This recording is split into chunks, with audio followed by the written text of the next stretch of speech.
Hello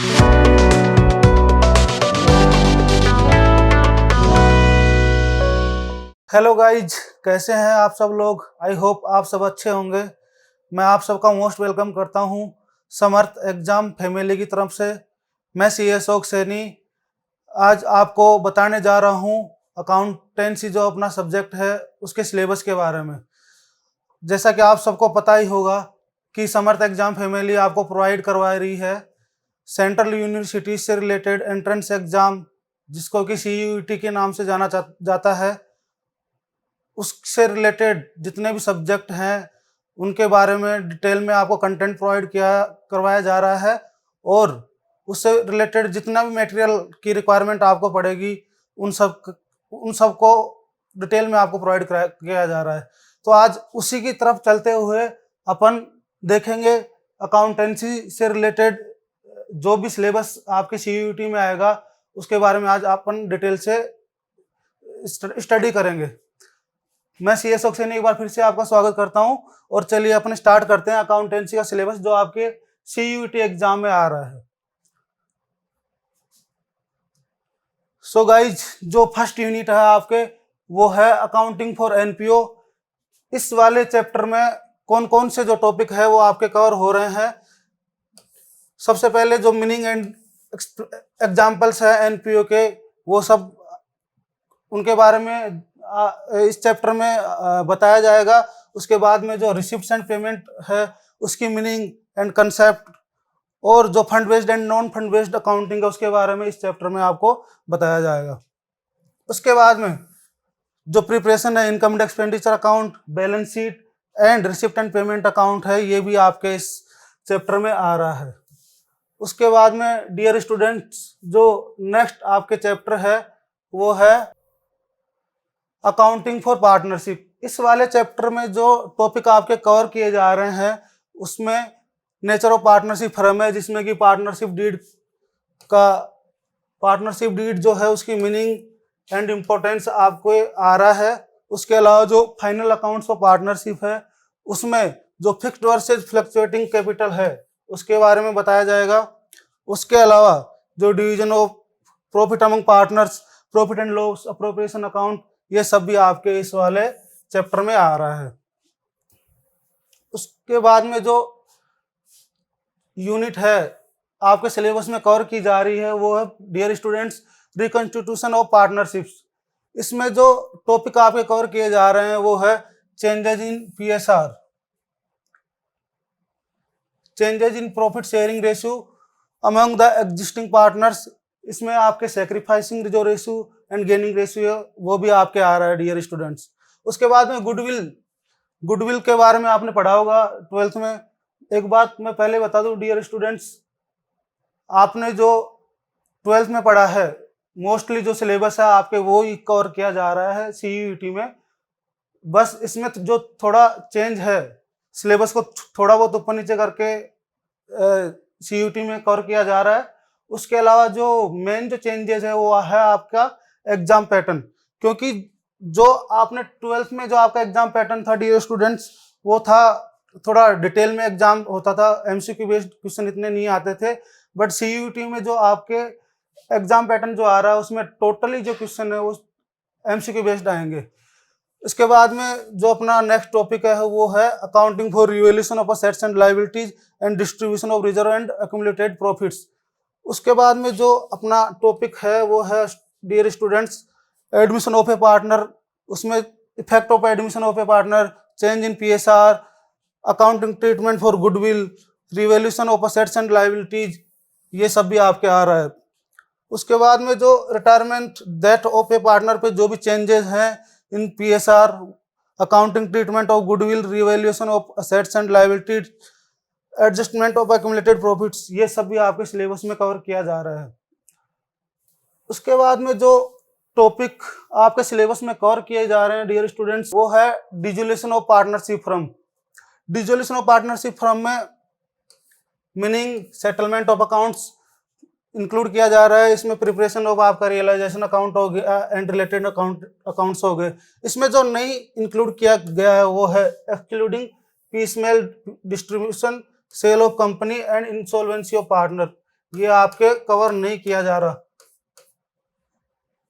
जो next जो topic आपके कवर किया जा रहा है वो है dear students accounting for share and debenture capital. ये जो टॉपिक है वो आपके कंपनी वाले चैप्टर में है, जो आपने लगभग लगभग सभी बोर्ड में ये कंपनी जो चैप्टर है वो इंक्लूड किया गया है।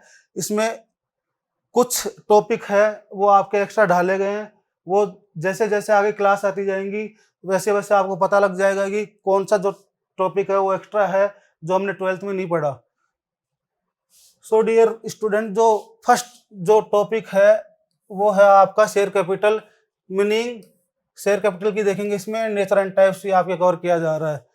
उसके बाद में accounting for share capital, share capital issue and allotment जो होता है उसकी एंट्री वगैरह आपके इसमें आ रही है।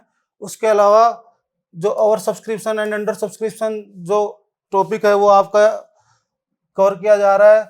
इश्यू करते हैं अपन शेयर्स को, एट पार भी करते हैं, प्रीमियम करते हैं, डिस्काउंट पे करते हैं, तो ये चीजें आपके आ रही हैं। उसके अलावा calls in advance, calls in arrears, issue of shares for consideration other than cash, ये वाला टॉपिक भी इसमें आ रहा है। फॉरफीचर ऑफ शेयर्स भी आपके कवर किया गया है। इसमें accounting treatment, ratio of forfeited shares, ये वाले टॉपिक आपको देखने को मिलेंगे आगे आने वाली क्लासेज में। Presentation of shares and debentures Capitals in the companies balance sheet, ये वाला टॉपिक भी आपके आ रहा है। इश्यू ऑफ डिवेंचर, ये टॉपिक आपको नया मिलेगा, जो कि एट पार पे भी अपन डिवेंचर्स को इश्यू करते हैं, प्रीमियम एंड डिस्काउंट पे भी अपन डिवेंचर्स को इश्यू करते हैं। इनके बारे में डिटेल में अपन जानेंगे जैसे जैसे क्लासेज आती जाएंगी dear students. Issue of debentures for consideration other than cash, ये टॉपिक भी आपके कवर किया जाएगा आने वाली क्लासेज में। Redemption of the debenture, out of proceeds of fresh issue, accumulated profit and sinking fund, ये वाले टॉपिक्स भी डियर स्टूडेंट्स आपके आगे आने वाली क्लासेज में इशू किया जाएंगे, जो कि आपके सिलेबस में आ रहे हैं। उसके बाद में जो चैप्टर आपके कवर किया जा रहा है वो वाला चैप्टर है एनालिसिस ऑफ फाइनेंशियल स्टेटमेंट। इसमें जो टॉपिक कवर किए जाएंगे आपके डियर स्टूडेंट्स वो टॉपिक है, फर्स्ट जो टॉपिक है financial statement of A company, उसको प्रिपेयर कैसे किया जाता है, जो सिंपल फाइनेंशियल स्टेटमेंट है उनके प्रेस्क्राइब्ड फॉर्म क्या है विद द मेजर हेडिंग्स, ये सब आपके आ रहे हैं।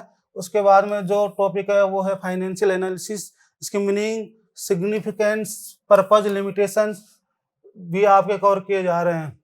उसके बाद में जो टॉपिक आ रहा है डियर स्टूडेंट्स वो है टूल्स फॉर फाइनेंशियल एनालिसिस। इसमें आपके जो कवर किया गया है comparative statement, common size statements. उसके बाद में जो टॉपिक है वो इंक्लूड किया गया है आपके सिलेबस में, वो है अकाउंटिंग रेशियो। अकाउंटिंग जो रेशियो है वो बहुत सारे रेशियोज है जो आपके कवर किए गए हैं, आपने ऑलरेडी पढ़े भी होंगे। कुछ रेशियोज है जो आपके लिए अलग होंगे, वो अपन जैसे जैसे क्लास आती जाएंगी रेशियोज के बारे में पढ़ाएंगे, तब अपन इन रेशियोज के बारे में डिटेल से डिस्कशन करेंगे। अभी मैं आपको बता देता हूँ कौन कौन से रेशियोज आपके कवर किए गए हैं।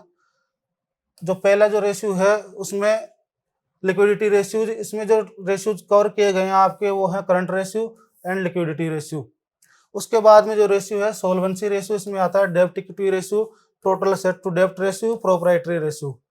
एंड एक्टिविटी रेशियो में जो रेशियो कवर किए गए हैं आपके सिलेबस में वो वाले हैं dear students, inventory turnover ratio, debtors turnover ratio, payables turnover ratio and working capital turnover, fix asset turnover ratio and current asset turnover ratio. उसके बाद में जो लास्ट आपका रेशियो आ रहा है वो है profitability ratio, gross profit ratio, operating ratio, net profit ratio and return on investment ratio, earning per share ratio, dividend per share ratio, profit earning ratios. ये रेशियो आपके कवर किए गए हैं आपके सिलेबस में। उसके बाद में जो नेक्स्ट चैप्टर है वो आपके कवर किया गया है CUET के सिलेबस में, वो है statement of changes in financial position. Cash flow statement आपका पढ़ा हुआ होगा 12th क्लास में, इसको शॉर्ट में CFS भी बोला जाता है। CFS की मीनिंग देखेंगे, ऑब्जेक्टिव्स देखेंगे, प्रिपरेशन देखेंगे, CFS कैसे प्रिपेयर किया जाता है, और इसमें जो मोस्टली जो मेन एडजस्टमेंट क्या आते हैं उन एडजस्टमेंट्स को भी अपन देखेंगे, जो कि डेप्रिसिएशन से रिलेटेड है, डिविडेंड एंड टैक्स से रिलेटेड है, and sale and purchase of non current assets. जो मेजरली जो आपके एडजस्टमेंट होते हैं सीएफएस में, वो भी आपके सिलेबस में कवर किए गए हैं। उसके बाद में जो टॉपिक आपके कवर किया गया है आपके सिलेबस में, वो टॉपिक है कंप्यूटराइज्ड अकाउंटिंग सिस्टम। ये वाला टॉपिक जब अपन पढ़ेंगे, इसी क्लास के बारे में डिटेल से चर्चा करेंगे। अभी तो मैं आपको इतना बता दूं कि जो अकाउंटिंग है, किसी भी एंटिटी से रिलेटेड, किसी भी ऑर्गेनाइजेशन से रिलेटेड जब अपन अकाउंटिंग करते हैं, तो उस अकाउंटिंग को अपन कंप्यूटराइज्ड करेंगे तो कौन कौन से इश्यूज है जो अपने को फेस करने पड़ेंगे, कौन कौन से एडवांटेज हैं जो अपने को मिलेंगे, एंड क्या क्या चैलेंजेज एंड क्या क्या इश्यूज अपने आएंगे, उसके बारे में डिटेल से अपन इस वाले टॉपिक में देखेंगे। थैंक यू डियर स्टूडेंट्स, मिलते हैं नेक्स्ट क्लास में।